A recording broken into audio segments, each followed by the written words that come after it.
রাধানগর অঞ্চলের 40 নম্বর বুথ জনতা গ্রামে আমরা উপস্থিত আছি। এখানকার পঞ্চায়েত মেম্বার ভাই রাজু কুন্ডু এবং যারা এই বুথ কমিটির বিভিন্ন সদস্যরা ছিল, প্রায় 10 জন সদস্য, 200 জন পরিবার আজকে তৃণমূল কংগ্রেসে যোগদান করেছে। তাদেরকে আমরা স্বাগত জানাচ্ছি এবং আজকে তারা বিভিন্ন অপ্রিয় সত্য কথা বলতে গিয়ে রাজু কুন্ডুর উপরে মারধর করেছে বিজেপির নেতারা।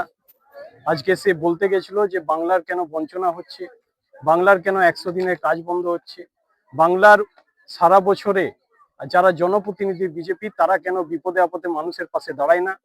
কিছুদিন আগে কালবৈশাখী ঝড় হয়েছিল, বহু মানুষের হয়তো বাড়ি ঘরদোর অবস্থা খারাপ হয়েছিল। সেই সময় কিন্তু রাজু কুন্ডু কাউকেই পাশে পায়নি। তখন সে দেখতে পেয়েছে, সে নিজের বক্তব্য স্বীকার করেছে, দেখতে পেয়েছে যে তৃণমূল কংগ্রেসের যারা মমতা বন্দ্যোপাধ্যায়ের সৈনিক, যারা অভিষেক বন্দ্যোপাধ্যায়ের সৈনিক, তারাই কিন্তু মাঠে ঘাটে গ্রামে গঞ্জে মানুষের পাশে থেকেছে, মানুষের পাশে থাকার চেষ্টা করেছে।